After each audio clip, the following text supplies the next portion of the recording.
Hi everybody. Lesson 5 of Citizenship questions. This will cover questions number 41 through 50.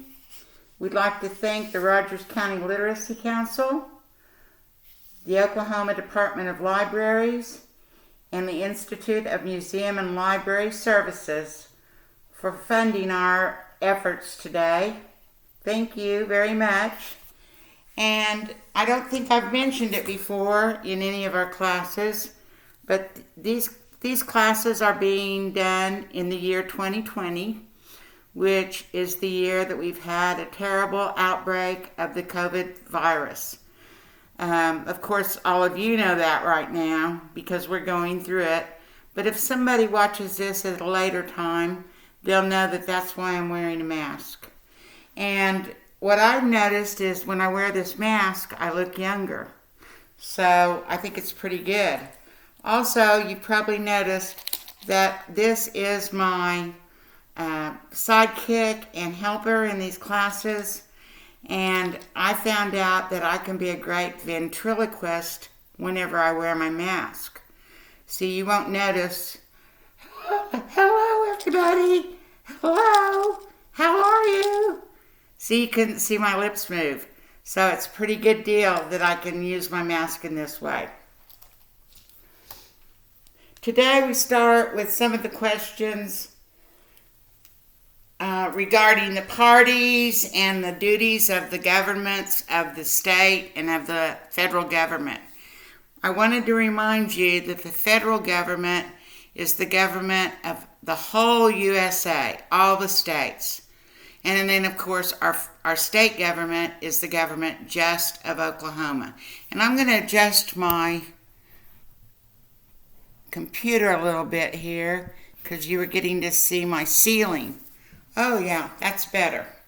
So the first question that we're going to go over is, what are the powers of the federal government, the government of the whole USA? So the federal government has some powers, and the state governments have different powers. So here we go. Okay, so what are the powers of the federal government? You'll see over here I wrote the whole USA. These are things that the federal government does for the whole USA. You have to know one of these. You have to answer one of these. So whichever one you can remember is fine. The federal government has the power to print money, to declare war, to create an army, and to make treaties. So those are pretty big items. Oh, my assistant is helping you remember one of them. The federal government can make money. Thank you, assistant. Very good. Okay. Now, what are the powers of the state? Okay, so our state is Oklahoma, of course. But you notice I wrote a bunch of the names of the other states. So these states have these powers as well. So if you move to Kansas, Kansas would have these powers for your benefit, for everybody's benefit. So each state has the power to provide education. It has the power and is given the power to protect us, which means police. To keep us safe, which is fire, and to provide IDs, which would be our Oklahoma driver's license or an Oklahoma ID, and zone land use. Zone land use. So of these, you need to know one. So for me, since I used to be a teacher, probably education would be the one I would think of. But you might think of protection or safety, or that you have your ID from the state, or zoning of land use. Now, what's zoning of land use? This means that I won't wake up tomorrow and look out the front door of my home and see that they're building a water park next door to me. The state says the land that I live on is zoned for just people's individual homes. You may see sometimes that there will be a whole bunch of apartments together. That land is zoned to build apartments. Or you might see that there's a certain area where there's lots of restaurants, movie theaters. That land is zoned for commercial business, so businesses. So it's good that the state has to make decisions on where things are built and where things can be built, because you don't want to wake up tomorrow and find out that they've torn down the house next door to you and they're putting in maybe a bar, or maybe you do want a bar next door. That's a whole different set of lessons. Okay? The next question is, what are the two major political parties? The two major political parties are the Democratic Party and the Republican Party. If you just said Democrats and Republicans, that would be fine. So the two major parties in the United States are the Democratic Party and the Republican Party. The next question is, what party is the party of the president? Okay, and right now the president is Donald Trump, and he is a Republican. So you should know that Donald Trump is a Republican. But remember, we're going to have an election in November. So if Donald Trump wins, that answer stays the same. If another person wins, right now it looks like it would be Joe Biden as the nominee for the Democratic Party, then that answer would change. The party of the president wouldn't be Republican, it would be Democrat. So I think most of you, if you have applied already, I'm not sure because of COVID if you would get in to take your test before November. For most of you, I think that even an application at this time will be after the next election. So you'll have to be sure and know the party of the president. The party of the president. Then the next question asks you, who is Speaker of the House? And we've talked about this before because we were talking about if something happens to the president, then the vice president becomes the president. If something happens to the president and the vice president, the Speaker of the House is next in line, and that is Nancy Pelosi. And you'll see my really great art here, looks just like her.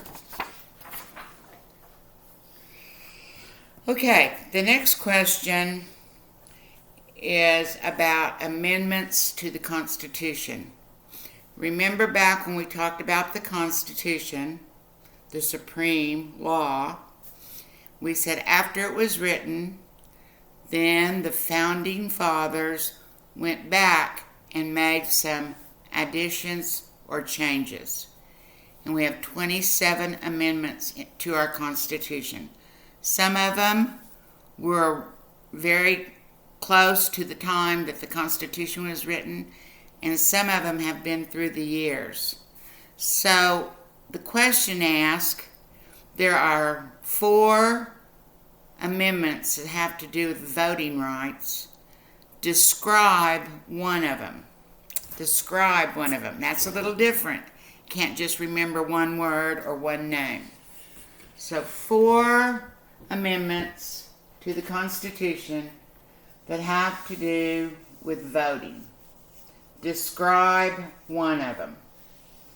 Okay, and you'll see here that I've written a few words here. I've written 18, all men only, no poll tax, and any citizen, including women. Okay, so there are four different amendments. They've come at different times in our history. The first one of these four was, at one time, only white men who had property could vote. So one of the amendments said, all men, no matter what race, no matter if they own property or not, all men could vote. Okay, another one said that you have to be at least 18 years old to vote. Before this amendment, the age was 21. So they lowered the age to 18 because you can join the armed forces when you're 18. So it only made sense if you were able to fight for your country, you should also be able to vote. No poll tax. Poll, this word, is the place that you vote. The poll, the polling place, is the place that you go vote. Like me, I go over to a church that's about 4 blocks away. That is my poll, the place where I vote. So some places were charging money to vote, and that is not right. It shouldn't depend on how much money you have, if you can, whether or not you could vote. So there's an amendment to the Constitution that says no poll tax. You do not have to pay money to vote. And then finally, not so long ago, another amendment had to do with letting any citizen vote. Any citizen. Which, remember, up until then it was only men. So this includes women. Any citizen could vote is another one. So you have 4 different choices here. You have to describe one. So you could say, I remember that there's one that changed the age to 18. I remember there's one that said you do not have to pay money. There's no poll tax to vote. I remember that there was one that said men only could vote, but men of any race. And then you could say, I remember the one that says any citizen can vote, which includes women. So whichever one of those 4 that you could remember the best, that's the one that you should say. Okay, now here's kind of a confusing one actually, because of the 2 words that it uses, responsibility and right. And since I know most of you are working on your English, and that sometimes you have to look up these words to make sure that you understand what they mean, be sure to look up the word responsibility and the word right. They have different meanings. Responsibility, something you should do. Right, something you can do. So, let's look at this one. This really involves 2 questions. Citizens have the responsibility to serve on a jury if you're asked to serve on a jury at the courthouse, and to vote in federal elections. There's that word again, federal, means the whole USA. You have the right to vote in federal elections, and you have the right to run for a federal office, except for president. The president has to be a natural-born citizen of the U.S. So naturalized citizens like my grandparents couldn't have run for president, but they could run for other federal offices. Now on this one, you'll notice responsibility, rights. On both of them, voting is an answer. So if you just want to remember to vote in federal elections for both of these, then if you got nervous and you didn't remember the difference between responsibility and right, your answer would be right no matter what. So that would be really good. So you can see that went pretty fast, but it had a lot of information.